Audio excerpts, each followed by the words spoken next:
किसी ने क्या खूबसूरत बात कही है कि लोग पीठ पीछे बड़बड़ा रहे हैं। लोग पीठ पीछे बड़बड़ा रहे हैं। लगता है दोस्तों कि हम सही रास्ते पे जा रहे हैं।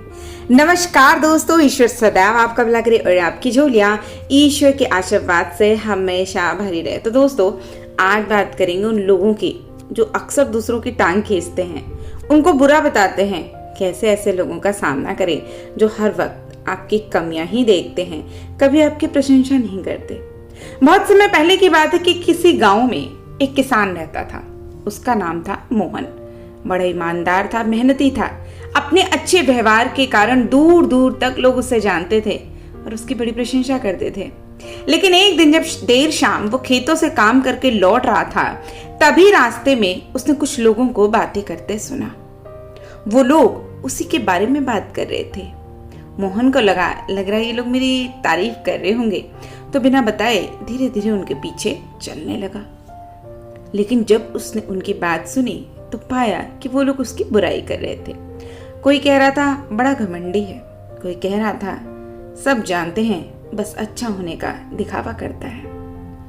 आज तक मोहन ने अपने हर काम की प्रशंसा सुनी थी, लेकिन इस घटना का उसके दिमाग पर बड़ा बुरा असर पड़ा। अब वह जब भी कुछ लोगों को बातें करता देखता तो उसे लगता कि ये लोग सिर्फ उसकी बुराई कर रहे हैं। यहाँ तक कि अगर कोई तारीफ भी करता तो उसे लगता कि उसका मजाक उड़ाया जा रहा है। धीरे धीरे सभी ये महसूस करने लगे कि मोहन बदल गया है और उसकी पत्नी भी अपने पति के व्यवहार में आए बदलाव से दुखी रहने लगी। और एक दिन उसने पूछा, आजकल आप इतना परेशान क्यों रहते हैं? कृपया मुझे भी इसका कारण बताइए। तो मोहन ने उदास होते हुए उस दिन की बात बता दी। पत्नी को भी समझ नहीं आया कि क्या किया जाए, पर तभी उसे ध्यान आया कि पास के ही एक गांव में एक बड़े सिद्ध महात्मा आए हुए हैं। और वो बोली, स्वामी जी, मुझे पता चला है कि पड़ोस के गांव में एक पहुंचे हुए संत आए हैं। चलिए हम उनसे कोई समाधान पूछते हैं। अगले दिन वो महात्मा जी के शिविर में पहुंचे। मोहन ने सारी घटना बताई और बोला, महाराज, उस दिन के बाद से सभी मेरी बुराई और झूठी प्रशंसा करते हैं। कृपया मुझे बताइए कि वापस मैं अपनी साख कैसे बना सकता हूँ। महात्मा मोहन की समस्या समझ चुके थे। उन्होंने कहा, बेटा, तुम अपनी पत्नी को घर छोड़ाओ और आज रात मेरे शिविर में ठहरो। महात्मा कुछ सोचते हुए बोले कि तुम्हें आज ऐसा ही करना है। मोहन ने ऐसा ही किया, पर जब रात में सोने का समय हुआ तो अचानक ही मेढकों के टर टर की आवाज आने लगी। मोहन बोला, महाराज, यहाँ कितना कोलाहल है, कितना शोर है, ये क्यों है? तो महाराज ने कहा कि पुत्र, पीछे एक तालाब है। रात के वक्त उसमें मौजूद मेढक अपना राग अलापने लगते हैं, पर ऐसे में तो कोई यहाँ सो नहीं सकता। मोहन ने चिंता जताई। तो उन्होंने कहा, हाँ बेटे, तुम सही कह रहे हो, लेकिन बताओ अब हम कर क्या सकते हैं?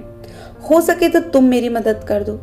तो मोहन ने कहा, ठीक है महाराज, इतना शोर सुन के लगता है कि इन मेढकों की संख्या 1000 से कम नहीं होगी। मैं कल ही गांव से 50-60 मजदूरों को लेकर आता हूँ और इन्हें पकड़कर दूर नदी में छुड़वा देता हूँ। अगले दिन मोहन सुबह सुबह मजदूरों के साथ वहां पहुंचा। महात्मा जी भी वहीं खड़े होकर सब कुछ देख रहे थे। तालाब ज्यादा बड़ा नहीं था। 8-10 मजदूरों ने चारों ओर से जाल डाल दिया और मेढकों को पकड़ने लगे। थोड़ी देर की ही मेहनत में सारे मेढक पकड़ लिए गए। जब मोहन ने देखा कि कुल मिलाकर 50-60 ही मेढक पकड़े गए हैं, तब उसने महात्मा जी से पूछा कि महाराज, कल रात तो इसमें हजारों मेढक थे, भला आज वो सब कहाँ चले गए? यहाँ तो बस मुट्ठी भर मेढक ही बचे हैं। महात्मा जी गंभीर होते हुए बोले कि कोई मेढक कहीं नहीं गया।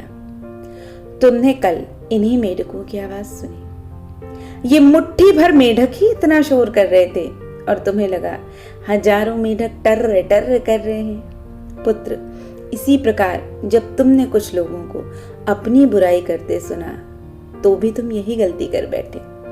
तुम्हें लगा कि हर कोई तुम्हारी बुराई करता है, लेकिन सच्चाई ये है कि बुराई करने वाले लोग मुट्ठी भर मेढक के समान ही हैं। इसलिए अगली बार किसी को अपनी बुराई करते सुनना तो इतना याद रखना कि हो सकता है ये कुछ लोग ही हों जो ऐसा कर रहे हो, और इस बात को भी समझना कि भले तुम कितने ही अच्छे क्यों ना हो, ऐसे कुछ लोग जीवन में हमेशा ही रहेंगे जो तुम्हारी बुराई करेंगे। इसलिए कभी भी लोगों की बुराई से घबराकर अपने अच्छे कामों को मत छोड़ना।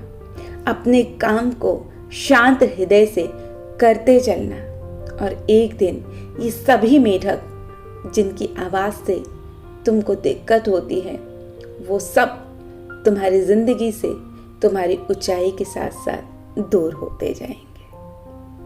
अब मोहन को अपनी गलती का एहसास हो गया और वो फिर से पहले वाला मेहनती मोहन बन गया।